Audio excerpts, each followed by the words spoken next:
तो यारो इस वीडियो में बात करेंगे हम स्त्री 2 मूवी के कुछ थ्योरीज और कुछ प्लॉट होल्स के बारे में। तो कुछ हफ्ते पहले मैंने ये मूवी देखी थी और जो भी मैं थ्योरीज और प्लॉट होल्स आपको इसके बारे में बताने वाला हूँ वो सारे के सारे एक बार जो मैंने मूवी देखी थी उसी के आधार पर है। और इस वीडियो में डिस्कशन भी वैसा ही रहेगा जैसे हम यार दोस्त आपस में बैठ करके करते हैं। तो अपना काम करते जाइए और ये वीडियो सुनते जाइए। अगर आप इस वीडियो को देख रहे हैं तो बैकग्राउंड में चल रहे गेम प्ले का भी आनंद उठाते जाइए और इस गेम प्ले का लिंक मैंने डिस्क्रिप्शन में भी दे दिया है। खैर अभी करते हैं बात मुद्दे की।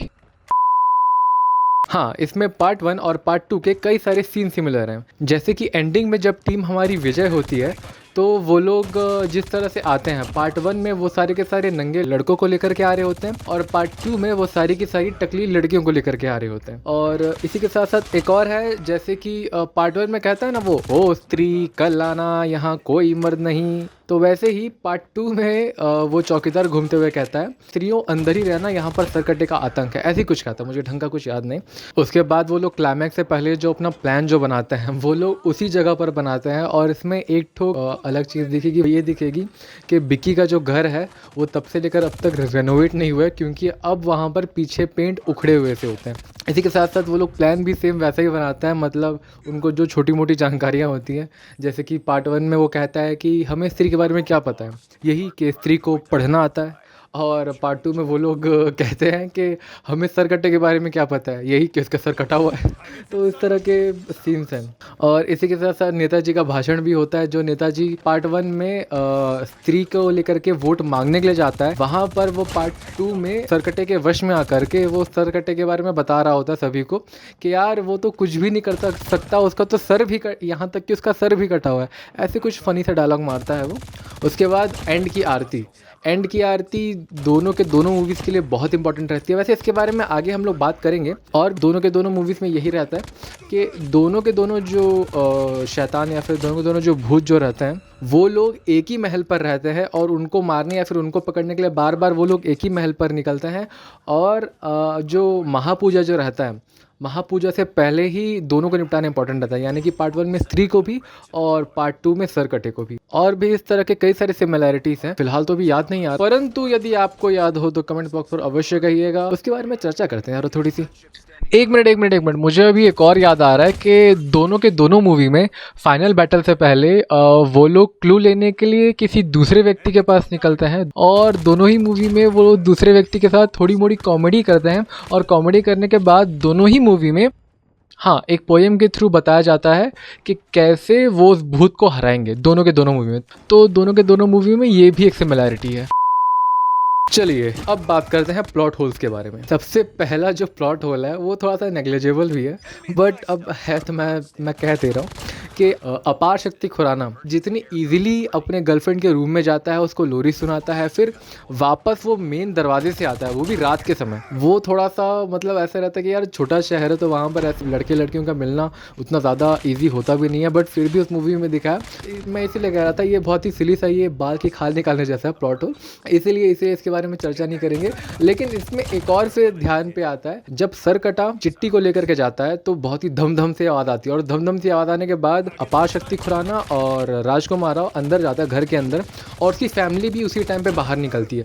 दोनों के दोनों एक दूसरे को देखते हैं, इनफैक्ट ऊपर रूम में जाकर इन्वेस्टिगेट भी करते हैं, बट उसके फैमिली में से कोई भी क्वेश्चन नहीं उठाता कि तुम लोग यहाँ पर क्या कर रहे हो और तुम लोग इतने रात को कैसे हो। जैसे कि मैं कह रहा हूँ ये भी नेग्लिजिबल है, ये कोई बहुत बड़ा पॉइंट नहीं है कि मतलब इसे पूरा कहानी ही हिल जाए। हाँ, एक और चीज़ है जिसे डायरेक्टर ने भी मिस की है, वो है सरकटे का सर।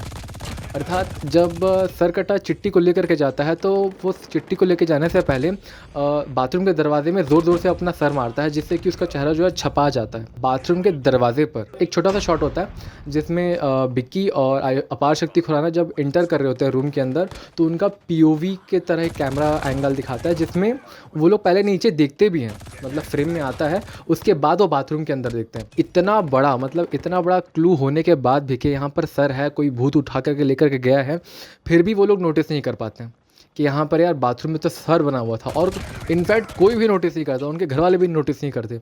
ये एक पॉइंट है जो जिसे जिसे थोड़ा सा हाईलाइट करना था, बट वही है ना कि इस शॉट को शायद डाले होंगे क्योंकि वो किडनैपिंग सीन के लिए काफ़ी अच्छा लग रहा होगा, बट एट द एंड जब स्टोरी को आगे बढ़ाने की बात आई तो वो स्टोरी में उतना सपोर्ट नहीं किया होगा। होप सो कि ये लोग आगे ध्यान देंगे और इस तरह की सिली मिस्टेक्स नहीं करेंगे आगे चल के। मैं इस पर इसलिए इतना फोकस कर रहा हूँ क्योंकि वो लोग जब आगे चिट्टी को खोजने के लिए जाते हैं और जब एक कोई अनजान सा व्यक्ति उनको सरकटे के बारे में बताता है तो वो लोग विश्वास नहीं करते, पर उनको याद आता है कि दीवार पे जो आकृति बनी हुई थी उस आकृति में सरकटे का सर था ही नहीं। लेकिन वो लोगों ने फिर ये नोटिस नहीं किया कि जो दरवाजे पर था उस पर तो सर बना हुआ था।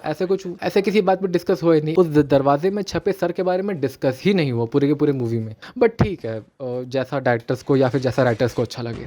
इसके बाद एक और जो प्लॉट, वैसे इसे मैं प्लॉट होल नहीं कहूँगा, इसे मैं कहूँगा कि अनएक्सप्लेन चीज़ है ये। यहाँ पर आप देखेंगे कि जो हवेली जो होती है, जो खंडर सी जो हवेली होती है, वहाँ पर पूरे का पूरा इतिहास बना होता है।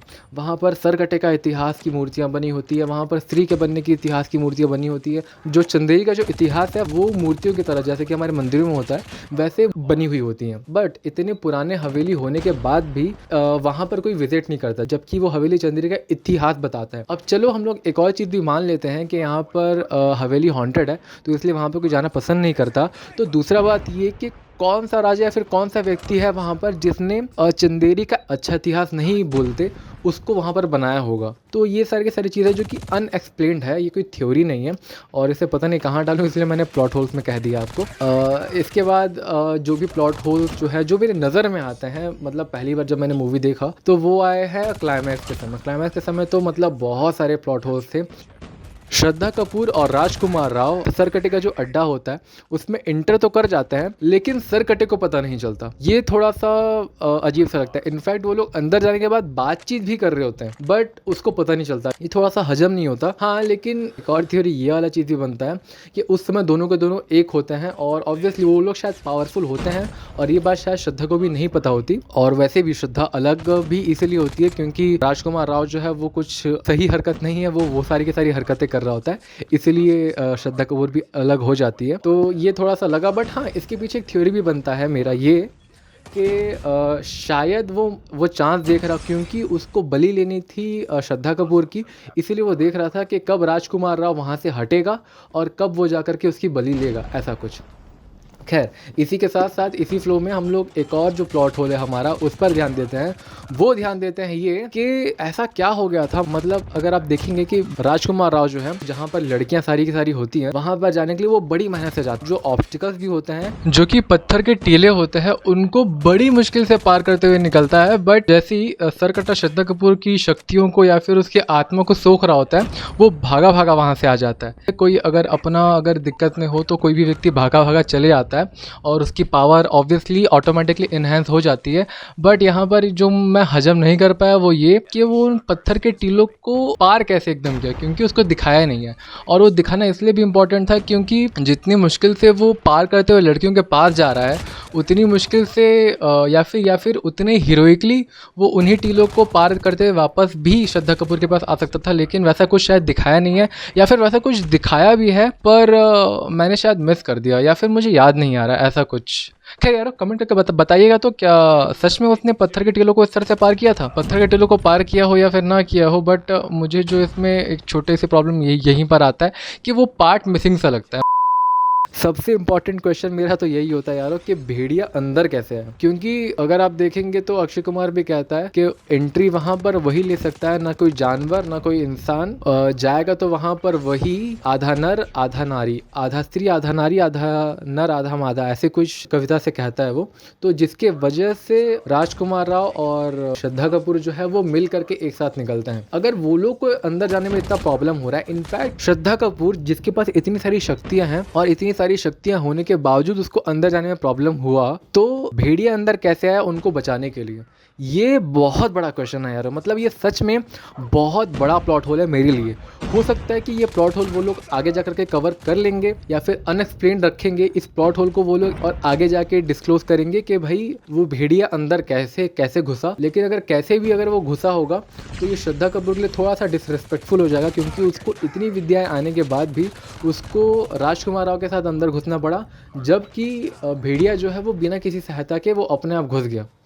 या फिर ऐसा भी हो सकता है कि नहीं यार, ये भी थोड़ा सा पॉसिबल नहीं है, क्योंकि क्वेश्चन आता है वो तब अंदर जाएगा जब होंगे दोनों आधा आधा, लेकिन वो आधा आधा सिर्फ और सिर्फ बात करता है नर और मादा की। अगर आपको इस सेक्शन में स्त्री की बुराई सुननी है, एक और बुराई भी आप सुन सकते हैं कि वीएफएक्स इसका सही था, बट एक चीज़ मुझे जो थोड़ा सा ख़राब लगा वो था डेप्थ लावा का। क्योंकि आप देखेंगे हमारे जो बनर्जी साहब जो हैं, वो जब इनकी दुनिया में यार, वो जब सरकटे की दुनिया में घुसते हैं और वो देखते हैं कि वहाँ पर गहराई में लावा होता है। इनफैक्ट राजकुमार राव भी जब उन रास्ते को पार कर रहे होते हैं उन स्त्रियों, गाँव की स्त्रियों तक पहुँचने के लिए, तब भी आप देखेंगे कि उसकी गहराई बहुत अधिक दिखाई जाती है। लेकिन सरकटे को अंदर ढकेला जाता है लावा के अंदर, तो आप देखेंगे कि यहाँ पर सरफेस रहता है और जैसे ही वो पलटता है वो तुरंत में उसमें गिर जाता है। मतलब लावा की गर्मी वेपराइज हो रहा अलग बात है, लेकिन वैसे भी इसको नहीं दिखाता है, उसको दिखाते हैं कि वो टीले से ऐसे मुड़ा और मुड़ते ही लावा में तुरंत गिर गया। मतलब ऐसे लगता है कि लावा का जो लेवल था वो थोड़ा ही नीचे था ज़मीन से, तो वो थोड़ा सा कंफ्यूजिंग लगता है। इनफैक्ट मुझे लग रहा था कि ये थोड़ा सा वीएफएक्स का दिक्कत होगा, लेकिन तब तो और कंफ्यूजन होता है यार, जब स्त्री जो है सरकटे का सर 2 टुकड़ों में करती है और एक टुकड़ा जो है वो डायरेक्टली लावा में गिरता है और जो दूसरा टुकड़ा जो है वो धरती से टकरा करके वापस लावा में गिरता है, तब भी यारो ऐसे ही लगता है जैसे मानो लावा का जो लेवल है वो धरती से बस थोड़ा सा ही कम हो। वो भी बहुत अजीब लगता है देखने में। वो शायद या तो वीएफएक्स का दिक्कत हो सकता है या फिर बजट का कमी या फिर टाइम का भी इशू, कई सारे फैक्टर्स हो सकते हैं। वीएफएक्स में थोड़ी सी त्रुटियां दिखती है जो कि अच्छी नहीं लगती मूवी के क्लाइमैक्स में। इसी के साथ मूवी के प्लॉट होल्स की चर्चा और मूवी के बारे में चर्चा हम इस वीडियो पर समाप्त यहीं पर करते हैं। अब देखो यारो, मैं कोई एक्सपर्ट नहीं हूँ और ना ही मुझे ये मूवी पसंद नहीं है जिसकी वजह से मैं इसकी कमियां गिना रहा हूँ। मुझे अच्छी और बुरी कई सारी चीजें लगी। अब ये वीडियो में मैंने बातें वैसे ही की जैसे यार होते नहीं है, जैसे कि मित्र सारे के सारे एक मूवी देख करके आते हैं और उसके बारे में बाहर निकल करके चर्चा करते हैं, बस बिल्कुल वैसा ही। अब मेरे मित्र इस तरह की बातों पर ज्यादा इंटरेस्टेड होते हैं नहीं, तो मैं आप लोगों से कह देता हूँ। खैर, इसके कुछ थ्योरीज और कुछ अच्छी चीजों के बारे में हम लोग बात करेंगे अगले वीडियो में। अगर अगला वीडियो मैं पब्लिश कर चुका हूँ तो उसका लिंक आपको डिस्क्रिप्शन में मिल जाएगा, और यदि नहीं तो प्रतीक्षा कीजिए, अगला वीडियो थ्योरीज के बारे में ही होने वाला है और इस वीडियो को रेंडर करते करते मेरे सिस्टम का बैंड बजने वाला है।